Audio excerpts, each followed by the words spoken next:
Hello दोस्तों, welcome to math गुरु। आज Guwahati high court में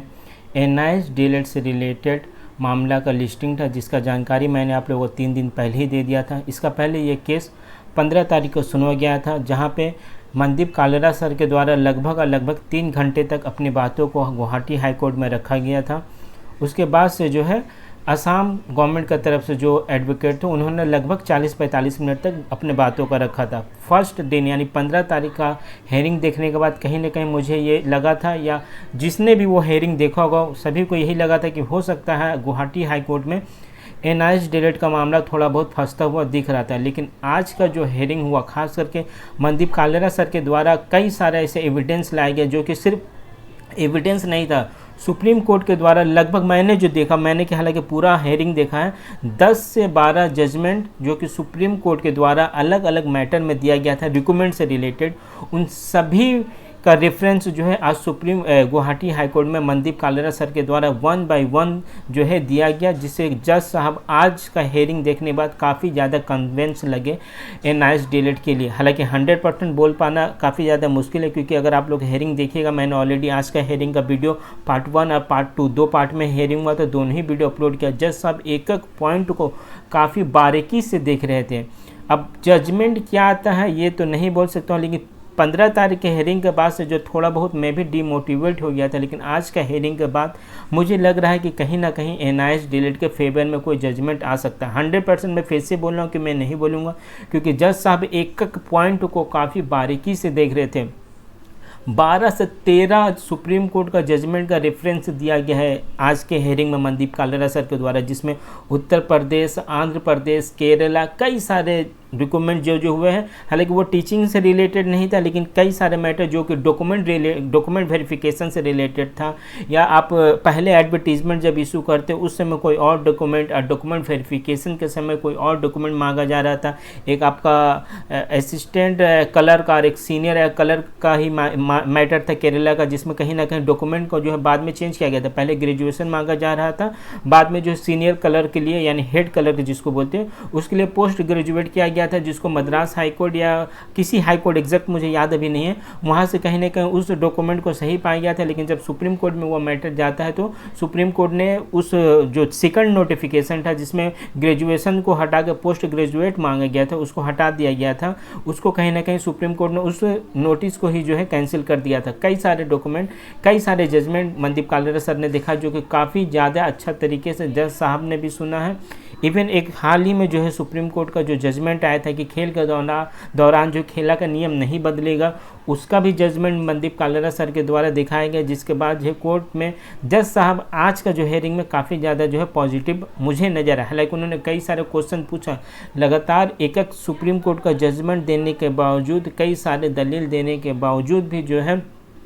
जज साहब पूरी तरीक़ा से कन्विंस हुए या हुए नहीं, है तो जजमेंट आने के बाद ही पता चलेगा। लेकिन एक एक पॉइंट, एक बारीक पॉइंट, मतलब मैं बोल सकता हूँ 1% भी जज साहब किसी भी तरीक़ा का कुछ भी जो है डिलेमा में नहीं रहना चाहते। वो हर चीज़ उन्होंने कहीं ना कहीं अपने तरफ से क्लियर करने को कोशिश किया है, जिसका मनदीप कालेरा सर ने काफ़ी ज़्यादा सही तरीके से जवाब दिया। फिलहाल इस केस का नेक्स्ट हेयरिंग जो है 19 तारीख को, लेकिन आर्गूमेंट 19 तारीख को कुछ नहीं होगा, क्योंकि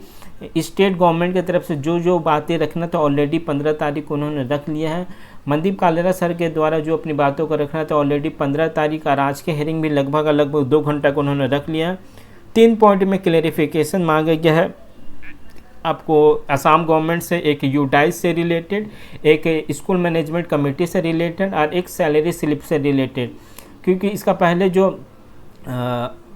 गवर्नमेंट के एडवोकेट के द्वारा कहा गया था कि यूडाइस जो है कंपलसरी है, कई सारे आर्गूमेंट किए गए थे, लेकिन स्टेट गवर्नमेंट ने किसी भी तरीके का कोई भी अभी तक का, जैसा मनदीप कालेरा सर को बताने, किसी भी तरीके का कोई भी जो है नोटिस इशू वगैरह नहीं किया है यूडाइस को लेकर नहीं। और एक इम्पॉर्टेंट बात मनदीप कालेरा सर ने जो बार बार इम्फेसाइज किया कि 2017 के टाइम में जब हम लोग का एडमिशन चालू हुआ था डीएलएड में, अगर उसी समय ही हमें बता दिया जाता कि ये 10 डॉक्यूमेंट आपको चाहिए आने वाले कल में, उस समय तो हमें ऐसा कुछ भी नहीं बताया गया था। अगर उस समय ये 10 का 10 डॉक्यूमेंट बताया जाता है कि एडमिशन के लिए 10 डॉक्यूमेंट ज़रूरी है, तो जिसके पास ये 10 का 10 डॉक्यूमेंट रहता वो लोग 2017 में एडमिशन कराते, और जिसके पास ये 10 डॉक्यूमेंट नहीं रहता या कोई भी डॉक्यूमेंट इसमें से मिसिंग रहता वो लोग कोई दूसरा ऑप्शन तलाशते या रेगुलर डीएलएड या कोई दूसरा माध्यम तलाशते। जो 8 साल बर्बाद हुआ वो तो एनआईएस डीएलएड कैंडिडेट का नहीं होता, क्योंकि उसी समय हम लोग क्लियर हो जाते हैं हम लोग इस कोर्स के लिए एलिजिबल है या नहीं है। उस समय तो सिर्फ हमसे जो है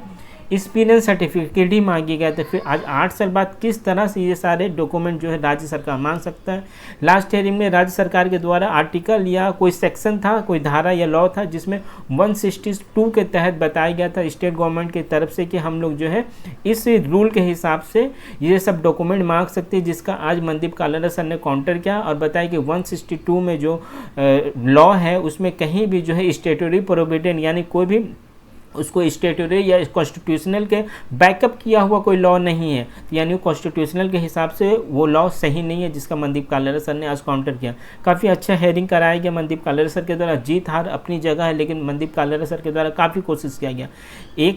लगभग 4 दिन का, यानी इसका पहले 15 तारीख को हेयरिंग हुआ था, आज 19 तारीख। इन 3 से 4 दिनों के अंदर इतना सारा जजमेंट को बाहर निकालना सुप्रीम कोर्ट का, जो कि हमारे फेवर में हो सकता है, 10 से 12 जजमेंट को निकाल के उसको पॉइंट वाइज स्टडी करके हमारे कौन कौन सा हम लोग के लिए अच्छा होगा, जो कि सुप्रीम कोर्ट में जिसका रेफरेंस दिया जा सके। काफ़ी एक टफ काम था जो कि मनदीप कालरा सर ने किया है। तो उम्मीद है कि ये 3 पॉइंट जो कि स्टेट गवर्नमेंट से फिर से रिप्लाई मांगा गया है जज साहब के द्वारा 19 तारीख को, जिसका रिप्लाई स्टेट गवर्नमेंट देगा। कोई आर्गूमेंट वगैरह नहीं होगा, हो सकता है कि रिटर्न में कोई रिप्लाई दे दिया जाए स्टेट गवर्नमेंट के द्वारा, या